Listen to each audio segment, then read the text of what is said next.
Hi, everyone. Welcome to another LitiCast. We are live on Facebook. We are live on LinkedIn. We are live on YouTube Live.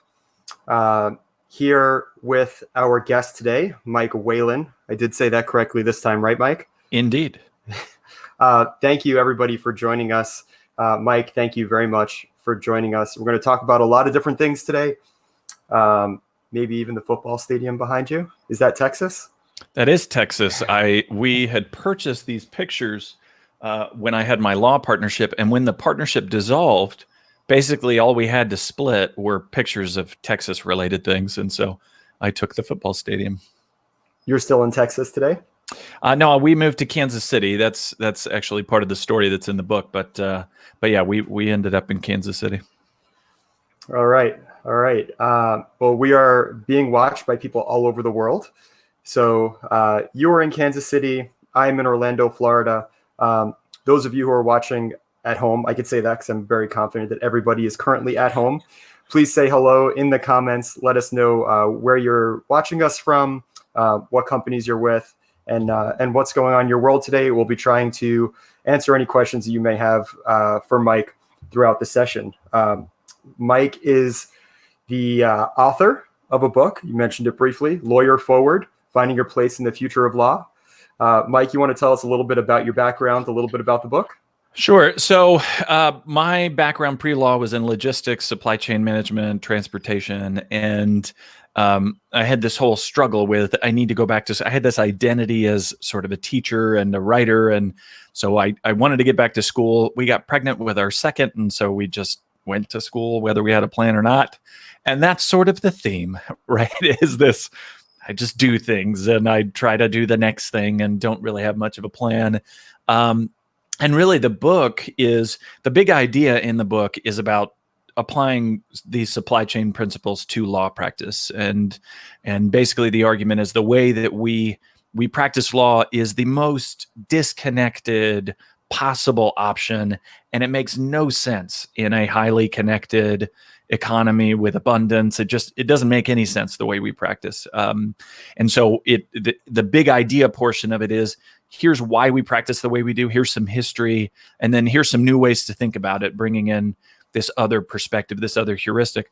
On the personal side, and the story that frames the whole book is me getting okay with my weird background, right? I came into practice thinking I had to be a certain kind of, that being a lawyer meant whatever the freak, right? We don't know.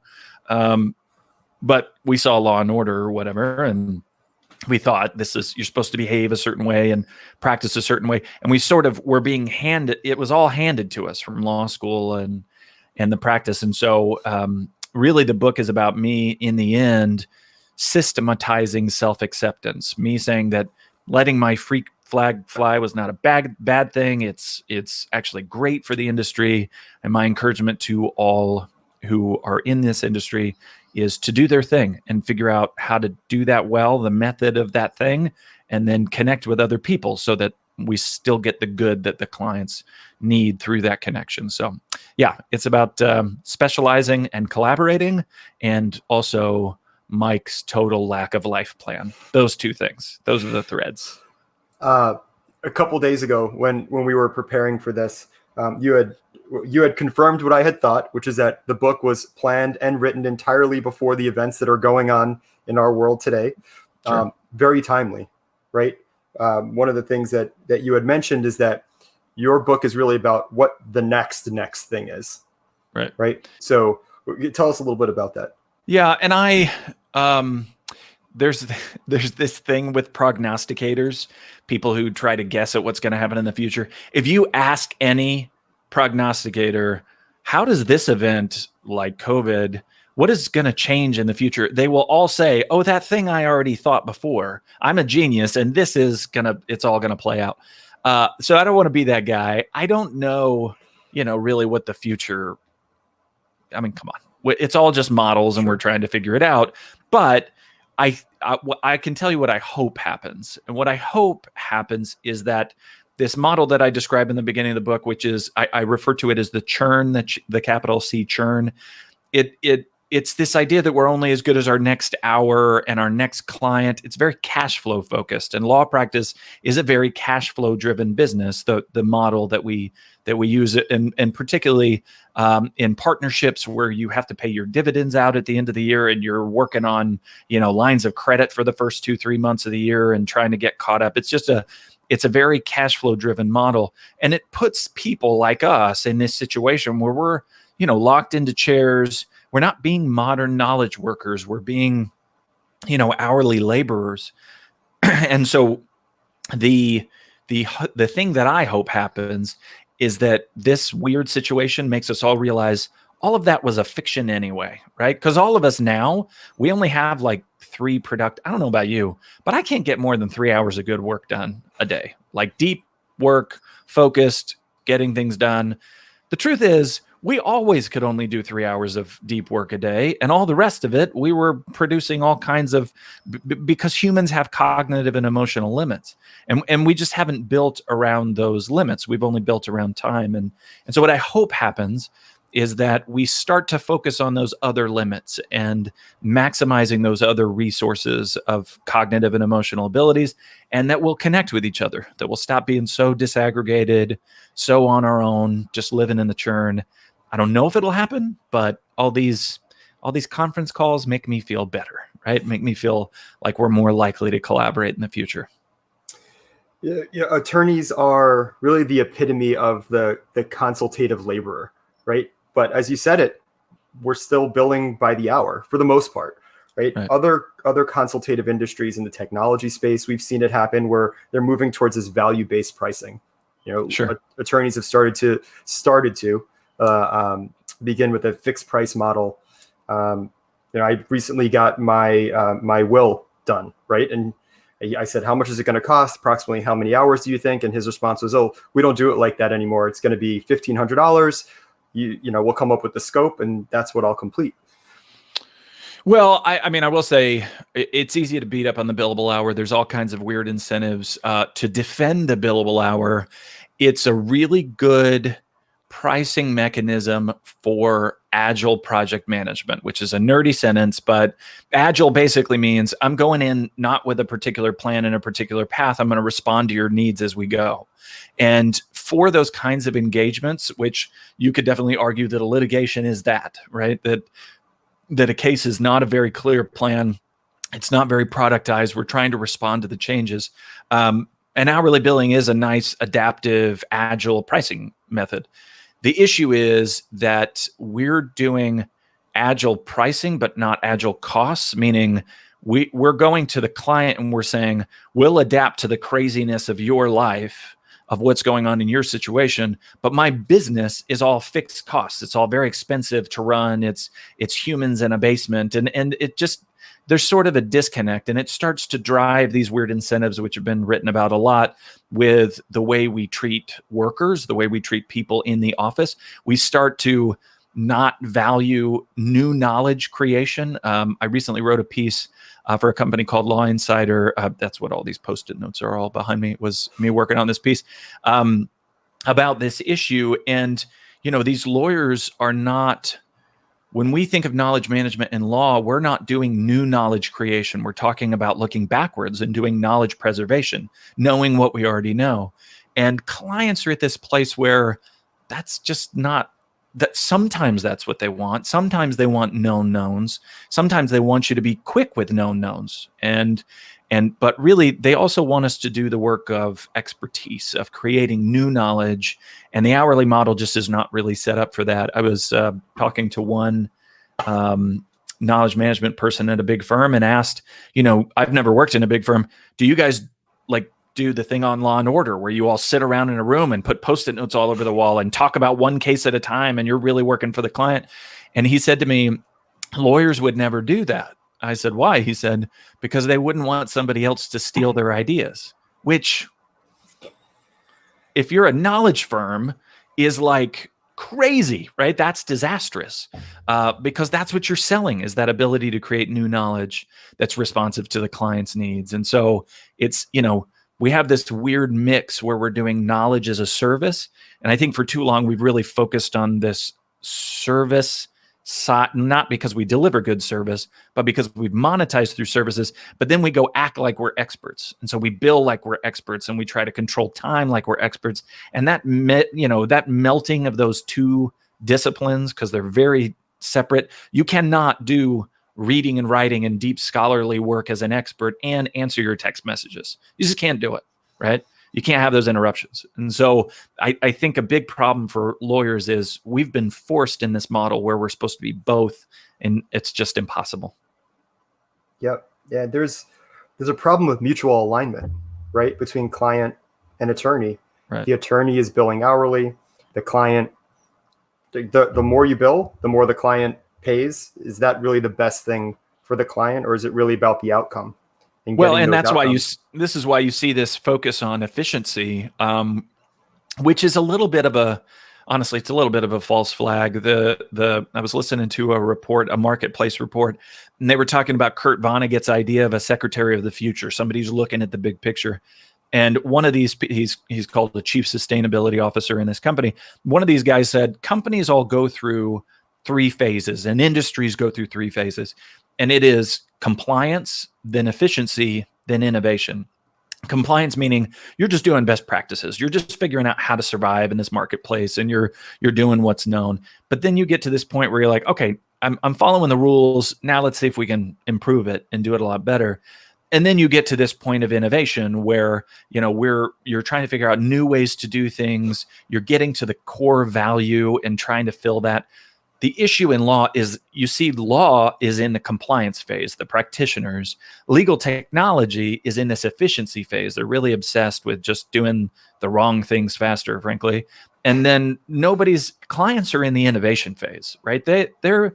And you are. What's so amazing about this is, like, we shop on Amazon.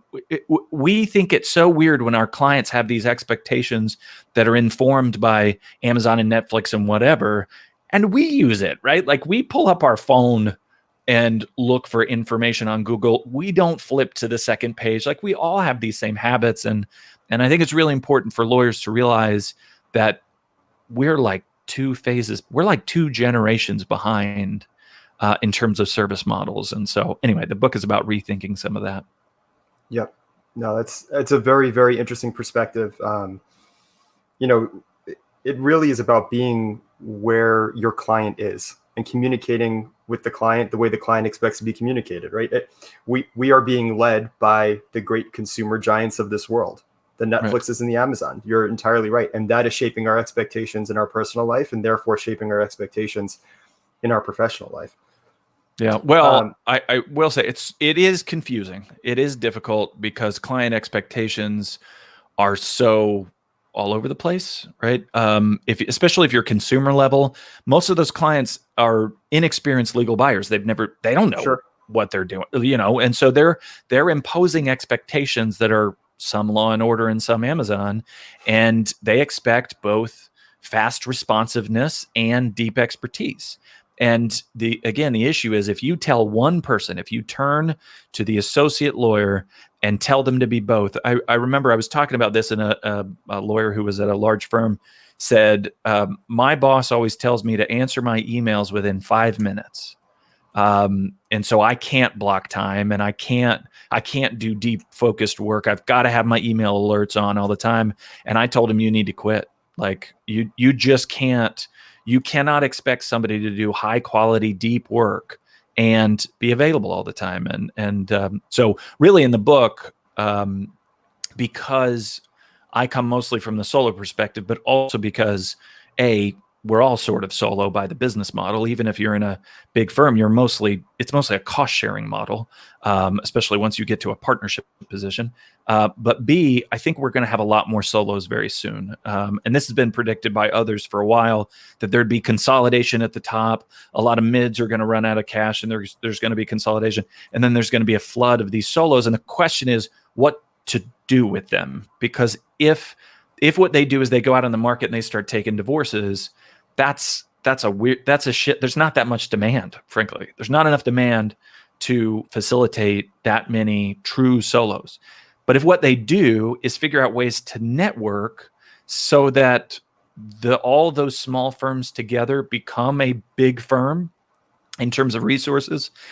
What I argue in the book is that some of those people are going to have to specialize on audience building, solutions design, right? Being the people who come up with ways to serve. They're okay delivering good enough law if that's what the client wants. But then some other people, our industry needs deep experts, needs people who will stop, they will read books, they'll write, they'll build their expertise. The issue is not that we don't need both of those, because clients do expect both of those. The issue is that we don't connect those very well, and we expect people to be both. Very unhealthy. Yeah, no, that's it's very interesting. What are some of the ways you think that this swell of solo practitioners that you see forthcoming, which, you are a futurist, and I think that definitely will be accelerated by the factors that we're all part of today. What are some of the ways that you envision those solo practitioners banding together and not acting in isolation? Right. And there's a lot of ways to do it. I think if you want to be, for all of you who might end up in this solo world that I've been in for a long time, you'll go to a legal conference and they'll tell you you're an expert, and they'll also tell you you're an entrepreneur, which means you're supposed to learn to read the 400-page tome about, contract agreements in the Middle East, and also supposed to know about SEO. And you'll go to these conferences and they'll tell you both. And it's asinine. It's just insane. The question in business design is how do you create value? Who's it for? Who's paying for that value? And how are you delivering it, right? So you might, if you're the kind of person who's going to be the solutions engine kind, the kind that builds audience, the point of sale type person. So thinking about a Walmart supply chain, just to make it less esoteric, think about the doll that comes from China to your daughter. Mine's in Overland Park, Kansas, at my Walmart. So what happens on that chain? Walmart actually manages the whole thing. Most of those companies along that chain are not owned by Walmart. Most of the resources are not owned by Walmart. The trucks and the trains and the boats and the warehouse in China, Walmart doesn't own any of those. They're the point of sale. They're the audience builder, and they coordinate all those pieces together to deliver this final result. Also on that chain are a bunch of other companies. Some of them do something no one else can do. They're, irradiating the dolls or something. I don't know what happens with dolls, but this company that's doing something no one can do, so it's irreplaceable. Those two companies have a lot of control, right? Those two functions, don't think of them just as companies. Those two people, those two functions, those tasks have a lot of control. They make the most money. They determine what happens on this supply chain. They're the bottleneck. So I argue in the book to pick one of those two roles, as not because you couldn't do something else. You can be a contract lawyer making $40 an hour in your mom's basement just as easily as you can in a big firm's basement, right? Like, you can do that same work, but I don't know why you would, right? Like, I have a hard time understanding why someone would put themselves in that position.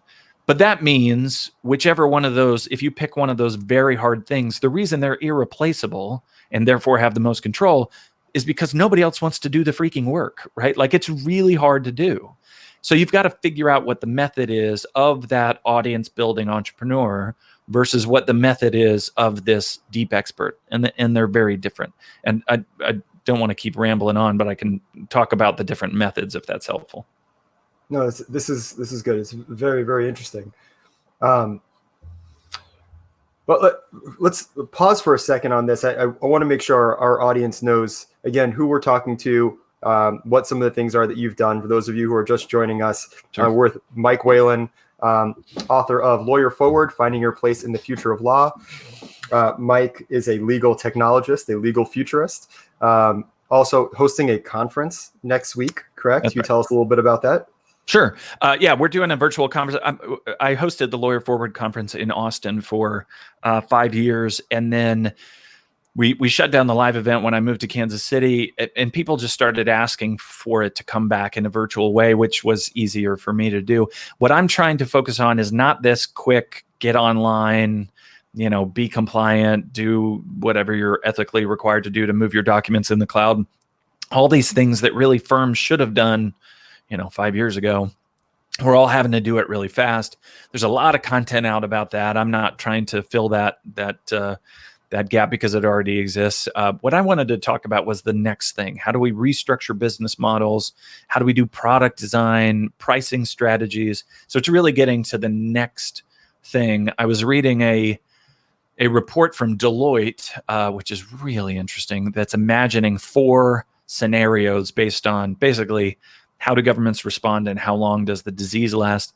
And even in the ideal situation, even in the governments are really coordinated and the pandemic is not that big and it's controlled really fast, they were talking about a full economic recovery at the end of 2021. It would start. So basically, you're telling law firms, which most of them don't hold cash because they can't, to last a year and a half with low cash flow. And so I wanted this conference to be an opportunity to talk about that, right? About how to adjust to that moment. What are some of the things that people are going to be able to learn? Some of the takeaways that you envision people having from that event? Sure. One of them is, productizing. If you know anything about services, service design, it's a really interesting idea, concept, set of tools, really using design thinking for services, especially if you've been in an hourly billing model in this agile methodology, which you've probably never called it that, but that's what it really is you're using agile methodology, meaning you have an unknown and you're trying to adapt. Productizing is about how to shift from that agile methodology and define some things. Define what is it that the client wants? What are the inputs that are required to get to that? What's the process? How do I do quality control? What's the output? In the book, I refer to 4 competencies, and they are design, source, build, and deliver. And so we're talking largely about that, how to create some of those competencies. And then we're also talking about how to price that, right? Like now that this is how I need to adapt my services in a way that's more predictable. I can control the costs better. I don't have to be available all the time. It's adaptive to the weird world where we only have 3 hours a day because our kids keep busting in and they're loud and they smell weird. And you got to adjust to that. So that's what we're talking a lot about. Okay. And where could our viewers find more information about that? Sure. lawyerforward.com/virtual. It's a pay what you can model, which means if you're in a financial position you can't contribute, then don't. Just sign up. If you want to contribute to keep the group going, then do. But I just want more perspectives there. One thing that we talk about a lot in the group is this need for diverse perspectives and heuristics being the mental shortcuts, the mental tools that we use.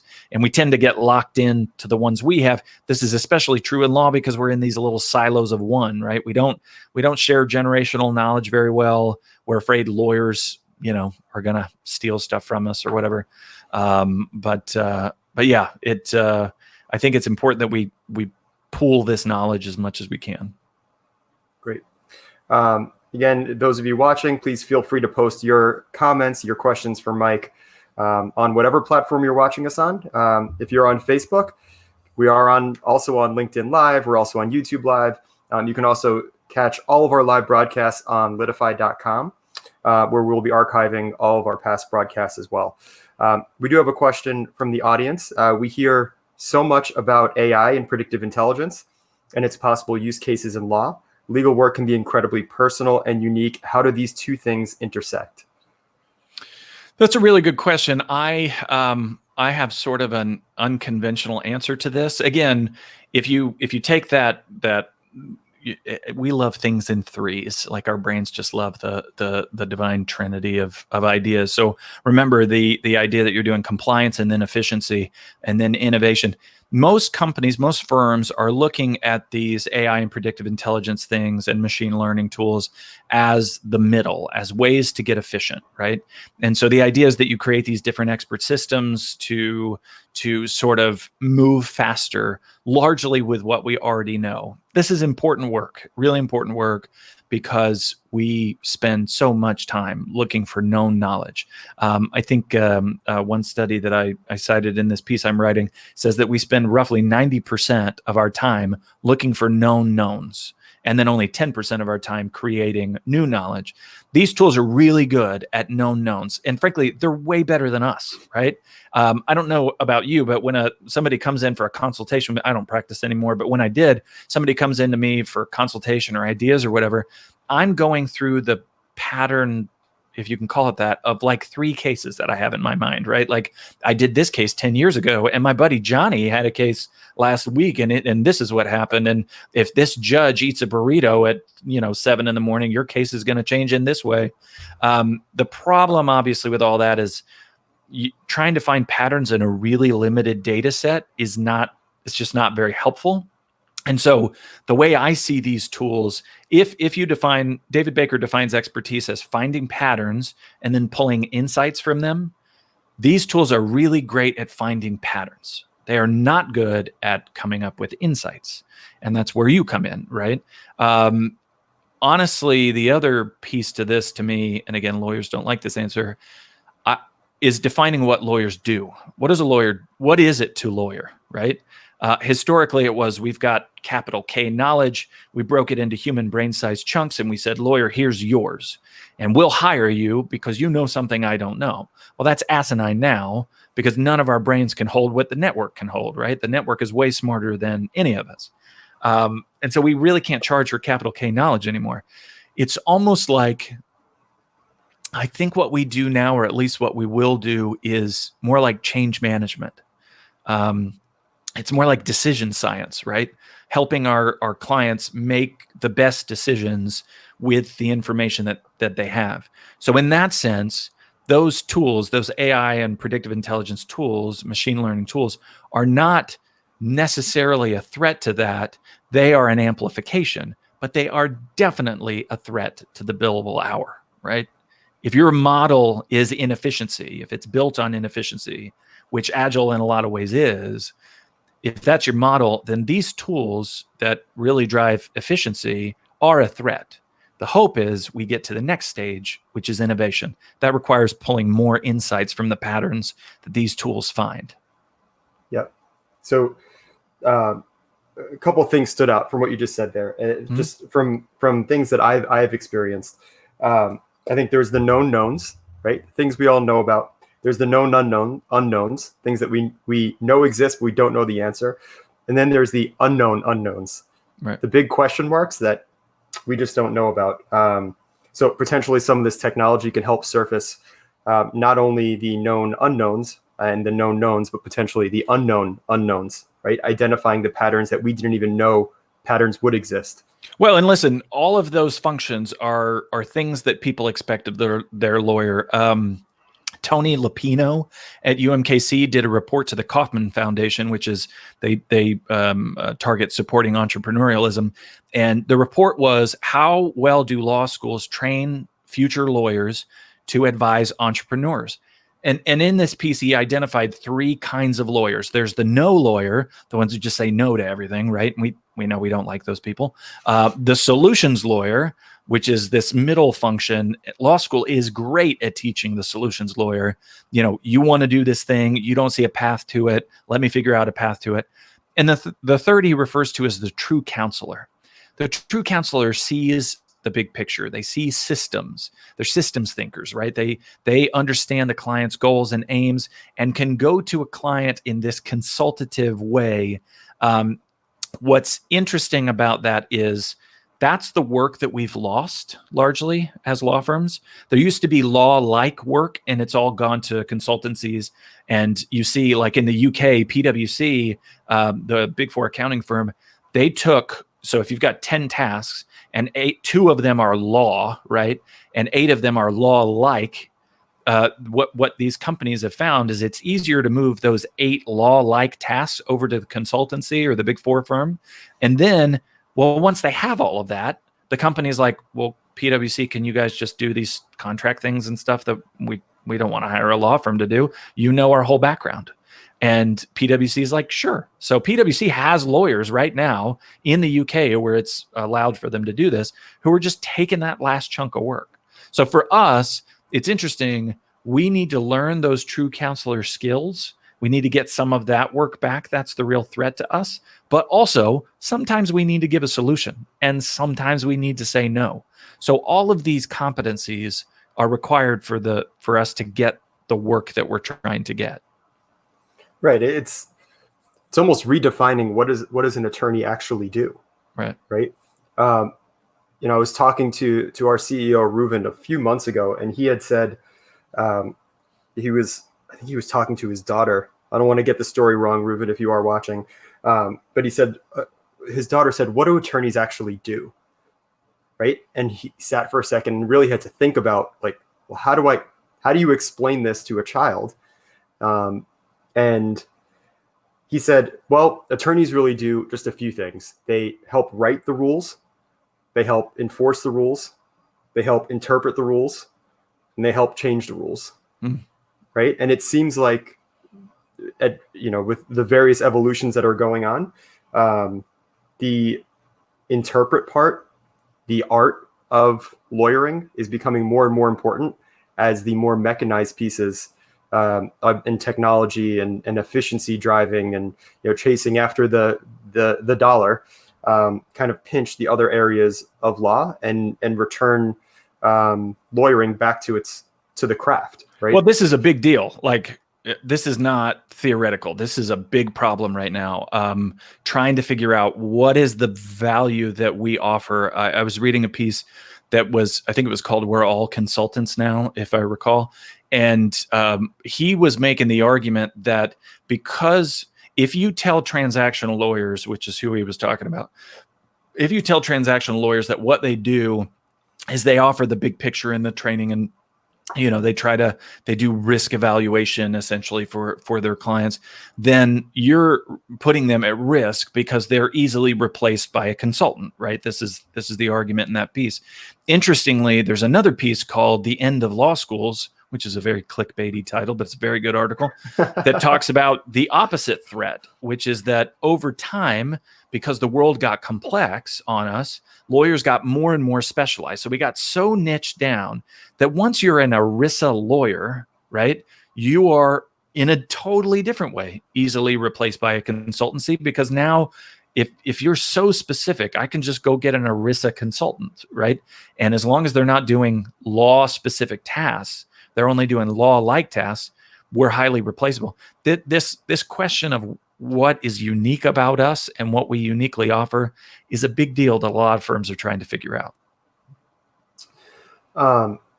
Let's flip a little bit to a happier subject. Let's talk about firms that want to be a happier law firm, keep their clients happier, keep their employees happier. What are some of the things in this future state of law, knowing that it's evolving in some of the ways that we've been talking about today? What are some of the things that law firms should think about doing in order to stay more engaged with their staff and with their clients? Don't do family law.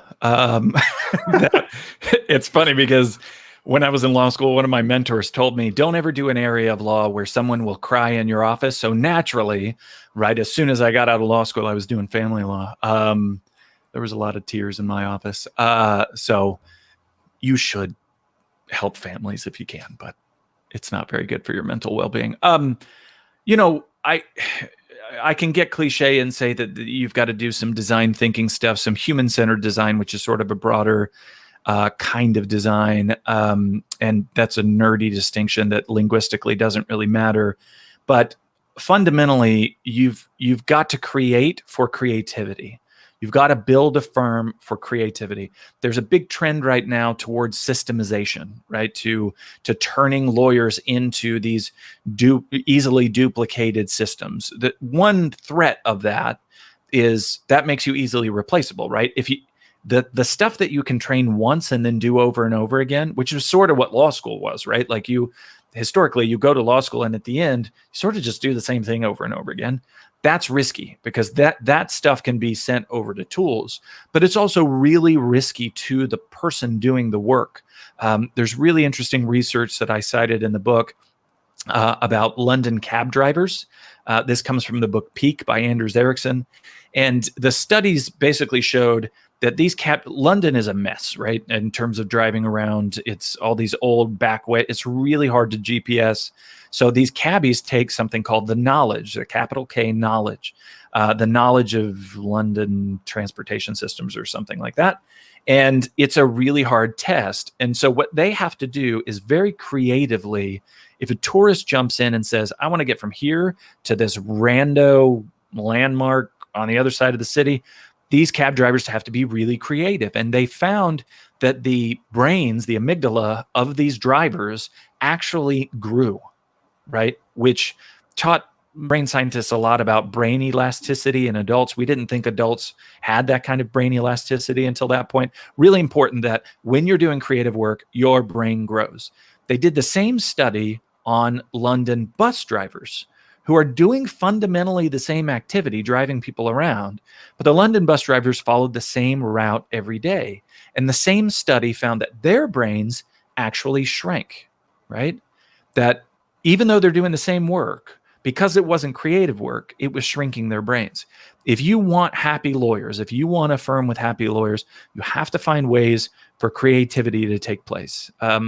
One other resource, which is awesome, that I would point you to if you're super bored and like SSRN like I do, there's a report called What Makes Lawyers Happy. The groundbreaking, not groundbreaking thing about that report is the same things make lawyers happy that make everybody else happy. It's relationships, it's feelings of competence, it's connection, it's empowerment. What's weird about lawyers in the ranking, this paper does this ranking of these different categories and how happy they make us. Way down at the bottom was billable hours, what school you went to, did you get partnership status, how much money are you making, all these status indicators, right? So way at the bottom of the list is all that crap. What's weird about lawyers is we take that bottom chunk and we move it to the top in our priority list.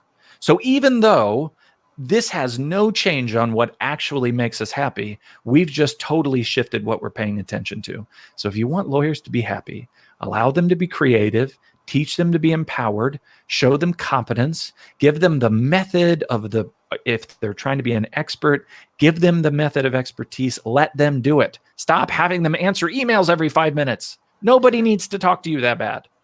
It seems like the legal industry is starting to understand that we all need to catch up to what the rest of the world is thinking about work and the future of work, engagement, and the financial status indicators. They will come with success, but keep people happy, keep them engaged, give them those creative outlets. What are some of those things that actually can be done, like tactical things that can be done to kind of stimulate that creativity within a law firm? Yeah, well, as an aside, I was reading a piece yesterday that was talking about how millennials, which by the way, millennials are 39, right? Like this idea that there are these young kids playing on the beach ignoring COVID, that's not millennials anymore. I think the youngest millennial is like 26 or something. So the workforce that we're dealing with right now, that workforce does not care as much about stuff. They're more likely to buy things they need. They're more likely to want experiences over things. So there's a lot of data about the consumer behavior among millennials that feeds into this. It's really interesting. If you were trying to do something much more, sort of a tactic, one that's popular is the innovation days, right? Google does that thing where you just have these, whatever their 2-month period is, a year or something, where you just get to play, right? You just get to come up with whatever you want. I've seen some firms that are doing that. They're doing these flex hours that count as billable hours, right? In terms of the amount that you're supposed to do per year, but they get to be around other things, which is really interesting. I've also seen a lot of firms that are just creating other departments, firms that are investing in innovation arms, right? Places where people can play with operational models, and they can play with tools, and they can play with service ideas and learn these things, and they can move staff to those other positions. If the only path for a lawyer is the partnership up or out model, right? There's a whole bunch of lawyers that just don't want to do that. That's just not a thing that's interesting to them. And one of the things that's really dangerous for firms right now is millennials statistics, they don't care about that, right? That's just not a path that they want to take, as that partnership up or out model. And so you really need to give them other places to grow, or they're just going to grow out. I saw the ABA release their state of the industry report recently, and one of the points that they made was that there's no women, there are very few women in leadership. There are a relatively tiny amount of women in leadership in firms. And the data in this thing showed all these women leaving at different periods. When do they move out of practice? The same with minorities, and they're moving out of practice as it goes up. And the lady who was presenting the report said, the question here is not, why do women leave practice? The question is, why do they not leave earlier, right?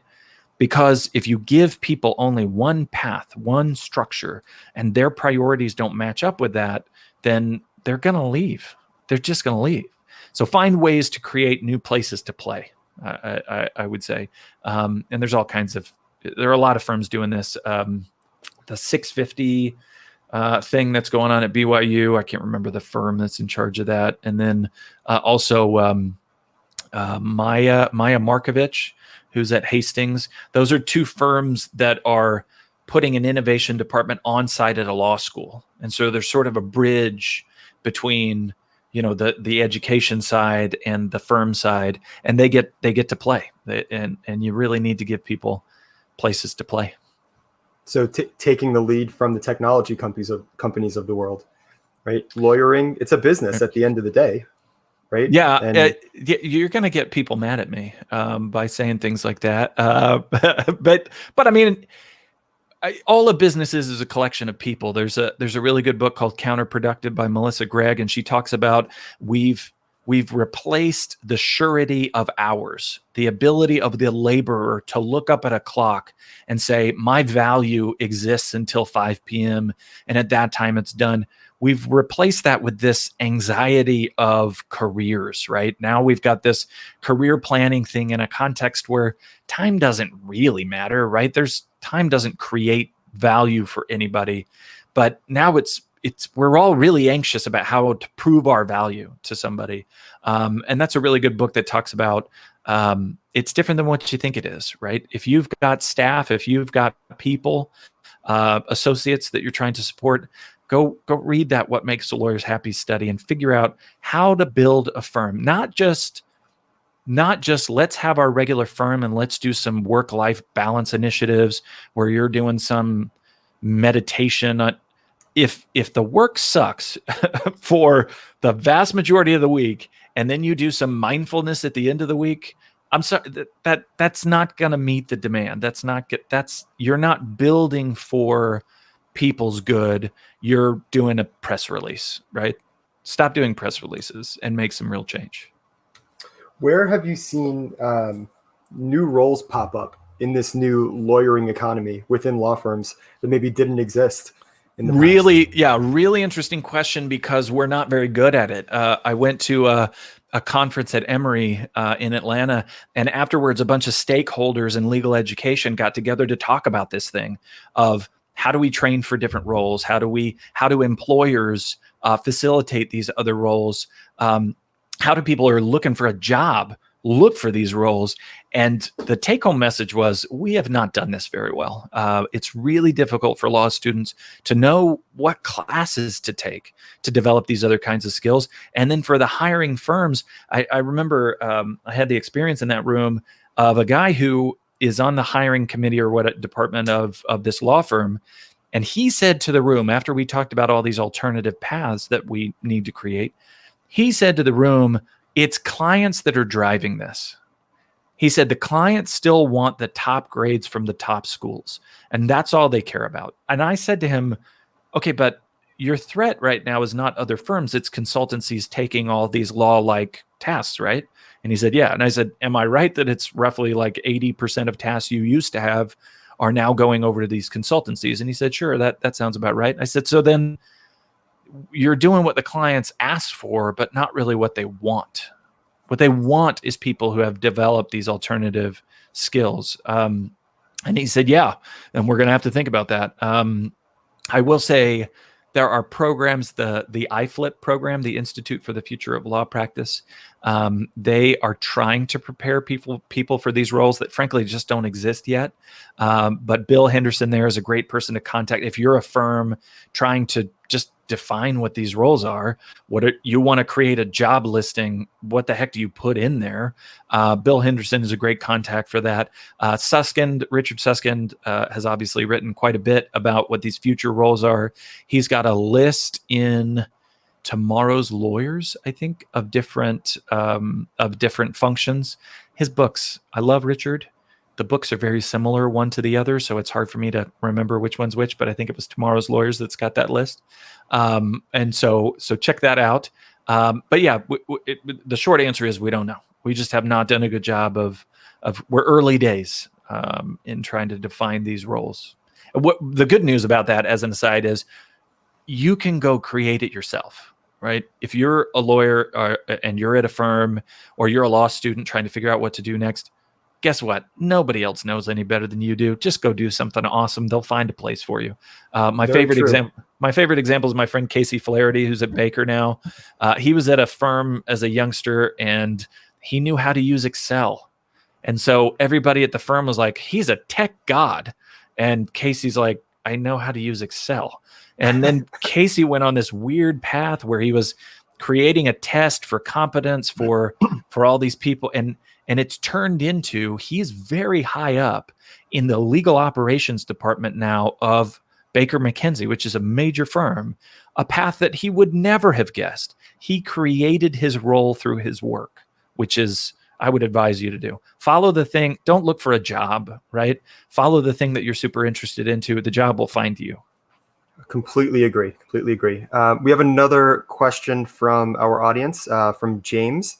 Which changes are we seeing now do you think will stick post-COVID-19? I'm going to give you the big old, it depends. If you look at that Deloitte piece, which I should find and share with you guys, but this Deloitte piece imagines 4 futures based on factors like, how long does this thing last? Does the disease go up and then down? Does it bounce up and down over and over again because we get comfortable and go out and then it pops back up?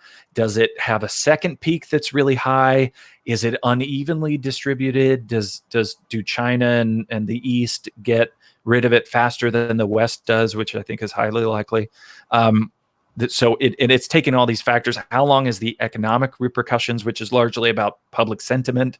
When do consumers? The American economy is 2/3 consumer purchasing. So when do consumers feel good? Are they going to go out, right? As soon as they say it's okay to go out, are people going to still be hiding from each other?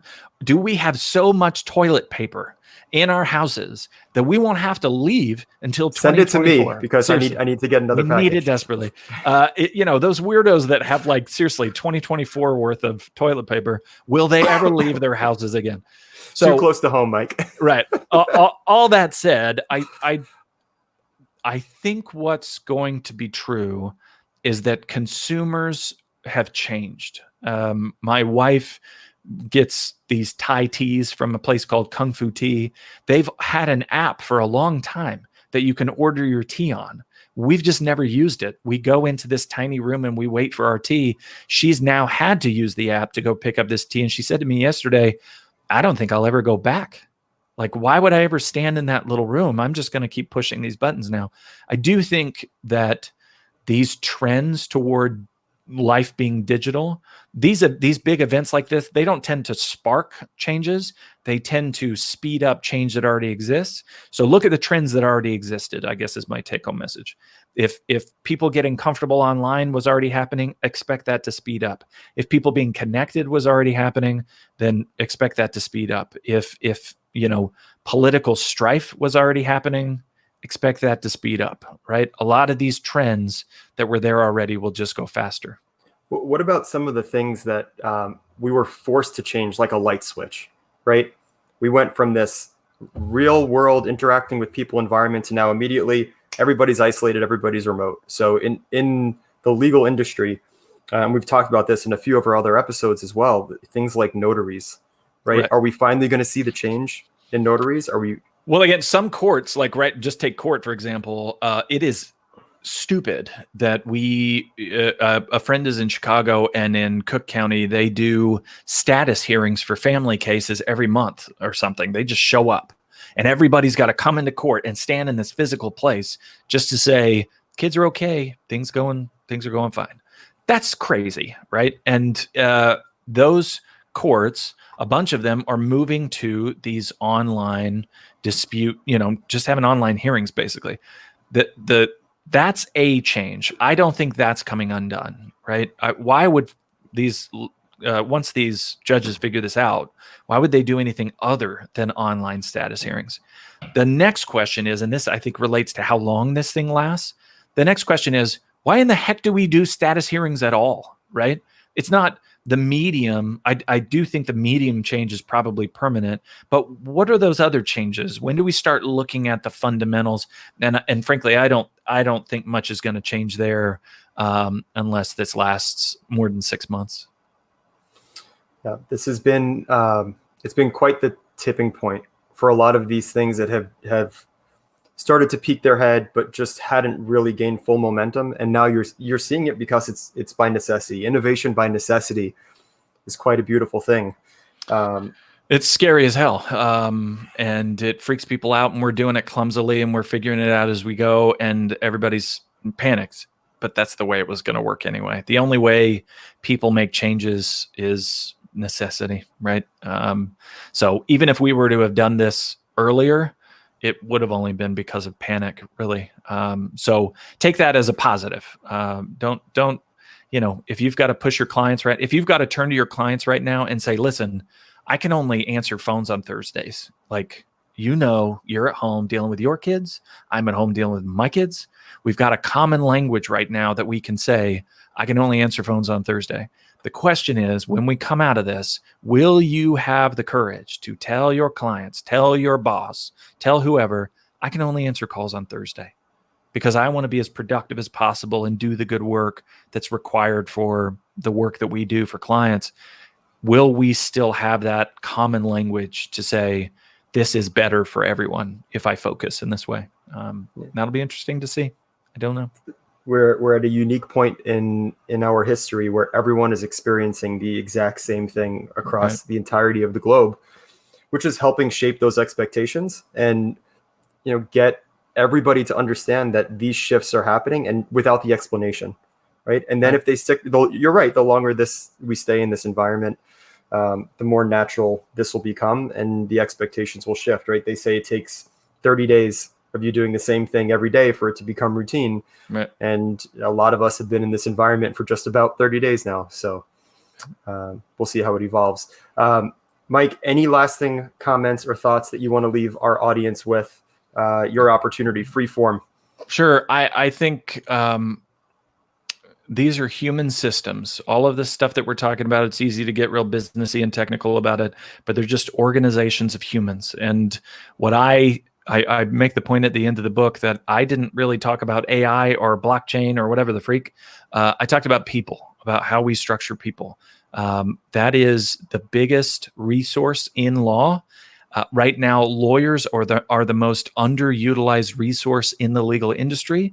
We are largely doing work that is not what we wanted to do, and we're doing it in a way that's not really designed for us. But it's just a model shift. We've just got to rethink the model. So I hope what you guys will do is read the book Lawyer Forward. It's easy to find on Amazon, or you can go to lawyerforward.com. Also, if you'll join the Lawyer Forward Facebook group, we're talking about this stuff a lot. I'm doing Facebook Lives every day because it's the apocalypse. And for some reason, we all think that means we should be making a lot of videos. So if you go to the Lawyer Forward Facebook group, I'm doing those every night talking about emergency things. Then again, we've got the conference launching next week, lawyerforward.com/virtual. And big thoughts, big changes. Come join. Everybody watching our LitiCast live, you can catch us multiple times a week. Be sure to subscribe to our YouTube channel, follow us on LinkedIn, like us on Facebook. You'll get the push notifications when we go live.